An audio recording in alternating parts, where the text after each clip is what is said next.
Sarah a regardé les circonstances autour d'elle. Elle a regardé son corps. Les seins de Sarah étaient asséchés parce qu'il n'y avait plus de lait pour allaiter un bébé. Les entrailles de Sarah n'avaient plus rien à offrir. Son utérus avait vieilli. Alors quand l'ange lui est apparu et lui a parlé, lui a fixé la date de son accouchement, de sa conception, elle a ri parce qu'elle s'est posé la question. Elle s'est dit: puis-je encore avoir du plaisir à mon vieux âge? Alors Dieu dit à Sarah: j'attends de voir que tu n'aies plus du tout de foi, que tu n'aies plus du tout d'espoir. Dieu dit oui. Il attend de voir que l'intelligence, que l'habileté, que la force, que la connaissance, que l'expertise de l'homme arrive à ce bout. Dieu attend de voir que tout ce que vous avez essayé est échoué. Et à ce moment-là, lui, l'Éternel, entrera en scène afin que les hommes sachent que moi, l'Éternel, qui rend les choses impossibles possibles. Donc, Dieu attendait patiemment que l'utérus de Sarai ne soit plus capable de porter vie. Et j'attends de voir que le corps d'Abraham soit totalement affaibli. Et alors, moi, l'Éternel, je redonnerai vie à son corps. Je ressusciterai son corps. Je redonnerai vie aux organes de son corps. Et la semence qui entrera dans les entrailles de Sarah redonnera vie à son utérus. De sorte que les hommes sachent que moi, l'Éternel, je suis celui qui fait les choses impossibles. Je fais des choses grandioses. Je fais des prodiges. Alors, mesdames et messieurs, la raison pour laquelle votre miracle prend du retard à se manifester, la raison pour laquelle votre attente dure si long, la raison pour laquelle tout a l'air difficile pour vous, c'est simplement parce que ce que vous êtes sur le point de manifester, d'acquérir, surprendra et éblouira votre génération. Écoutez-moi, si vous observez bien la vie des grands hommes de la Bible, et des grandes femmes de la Bible, ces femmes-là surtout qui ne pouvaient pas concevoir. Regardons par exemple à la vie de Samuel. La maman de Samuel n'était pas féconde.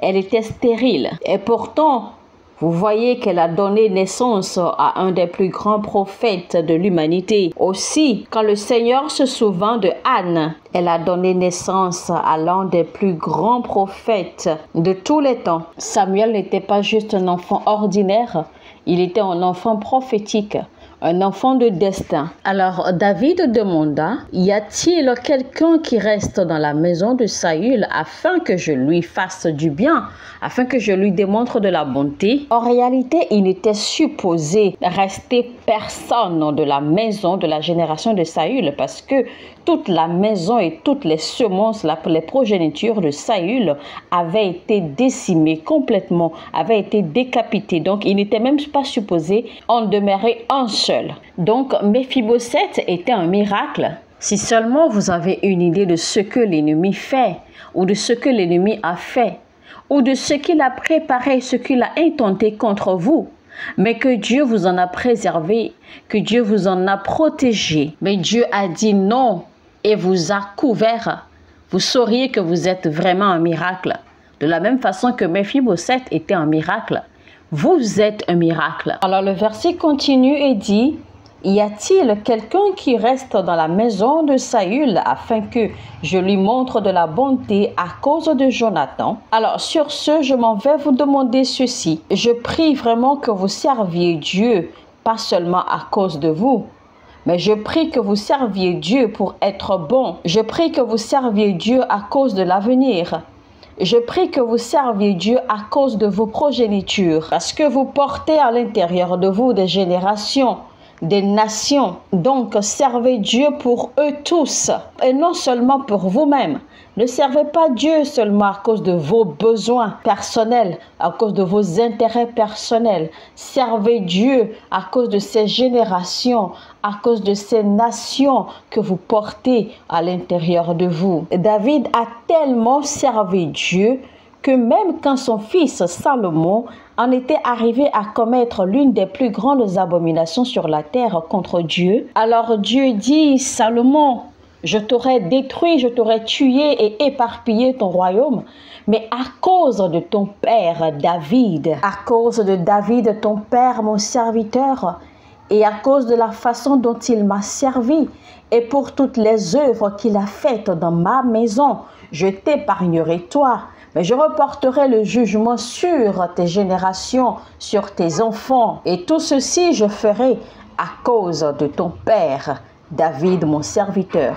Qu'est-ce qui a pu rendre un homme aussi puissant que même après sa mort, à cause de ses œuvres, à cause de son service dans la maison de Dieu, les mains de Dieu étaient liées pour libérer un jugement, malgré qu'une abomination était commise contre lui. Pour que Dieu en arrive à dire, à cause de ton père, mon serviteur David, ce que je devais faire, le jugement que je devais déverser sur toi, je ne peux le faire. Personnellement, je vais vous dire que moi, je veux qu'on se souvienne de moi. Je veux tellement servir Dieu.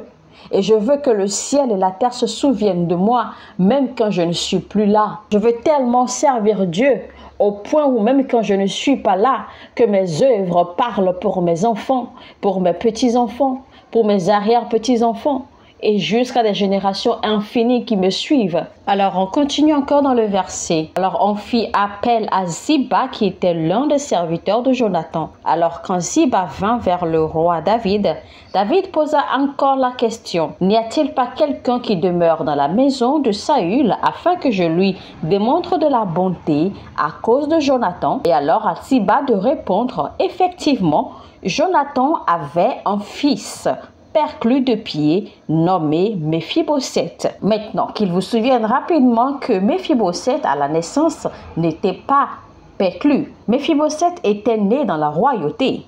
Il était né pour succéder à Jonathan, son père, puisque Jonathan était fait pour succéder à Saül. Donc, Méphibosheth était fait pour devenir roi, normalement.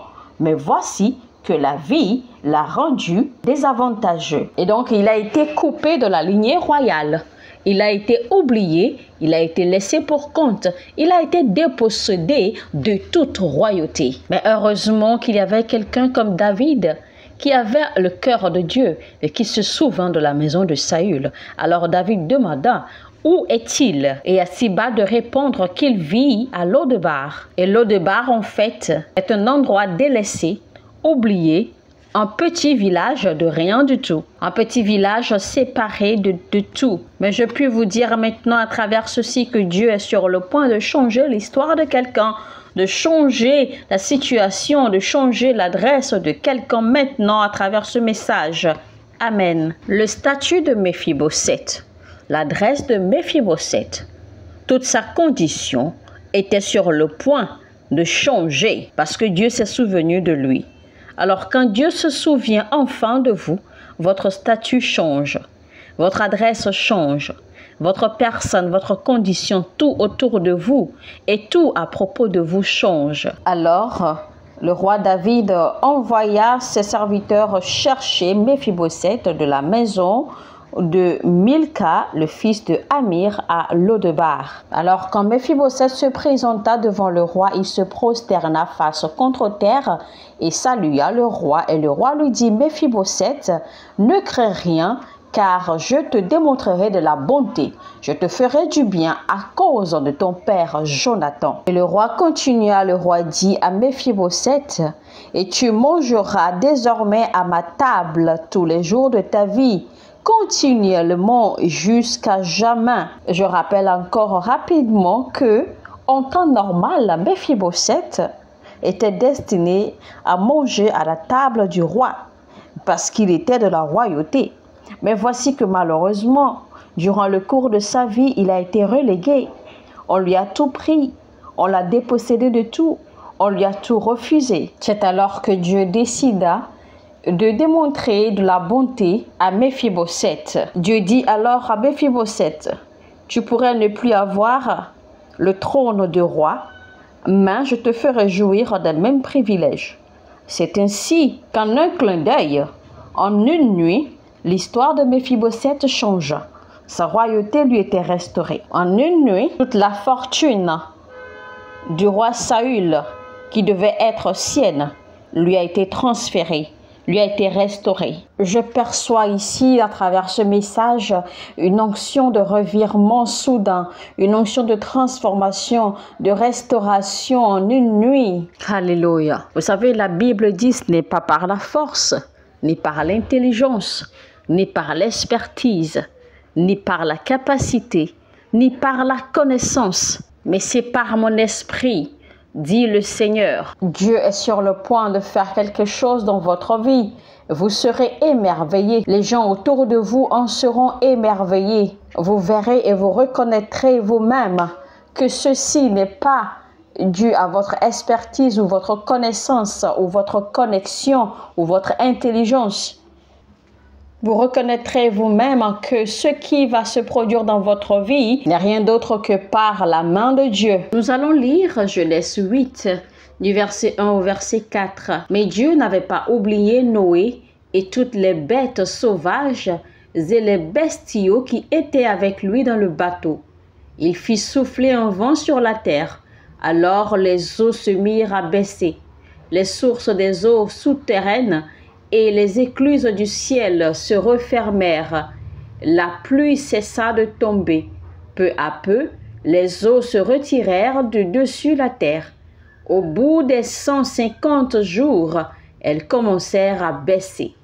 Le 17e jour du 7e mois, le bateau s'échoua dans le massif montagneux de l'Ararat. Vous savez, quand Dieu se souvient de vous, il ne se souvient pas seulement de vous, individu, mais il se souvient de tout ce qui vous concerne et de tout ce qui vous entoure, même les choses inanimées qui vous entourent, même les choses inhumaines qui vous entourent, qui vous concernent. Dieu se souvient de tout, il prend tout en compte. Et c'est ce qui s'est passé pour Noé. Sur ce, je prie et je déclare que Dieu se souviendra de vous et de tout ce qui vous concerne, tout ce qui vous tient à cœur, tout ce qui vous est cher. Dieu se souviendra de vous, Dieu se souviendra de tout, il prendra tout en compte. Et donc je commande un rappel divin vous concernant maintenant. La Bible dit dans Psaume 138 que l'Éternel rendra parfait tout ce qui me concerne. Il me fera miséricorde, il me fera jouir de sa faveur et il ne m'abandonnera pas. J'étais jeune. Maintenant, je suis vieux, mais je n'ai jamais vu l'Éternel abandonner les justes, et encore moins ses progénitures quémander du pain. Je déclare que nos enfants, que vos enfants ne quémanderont point du pain. Nous ne serons pas délaissés par l'Éternel. Il rendra parfait tout ce qui nous concerne. Maintenant, je prie pour vous à nouveau et je déclare que tout plan de l'ennemi, toute attaque de l'ennemi planifiée contre vous soit arrêtée maintenant au nom de Jésus. Je déclare qu'il n'y aura plus de complications dans vos vies. L'ennemi n'ira pas plus loin qu'ils en sont déjà. L'ennemi ne pourra plus faire plus qu'ils en font déjà. Par la puissance dans le nom de Jésus-Christ, je déclare que les flèches venimeuses qui vous sont envoyées retournent à l'envoyeur, que les attaques retournent à l'envoyeur. Je commande que les eaux maléfiques soient restreintes maintenant, qu'elles se retirent maintenant de votre vie dans le nom de Jésus-Christ. Je restreins maintenant toutes les attaques de l'ennemi contre votre vie, votre famille, votre ministère, vos affaires, vos enfants, dans la puissance, dans le nom de Jésus-Christ. Amen.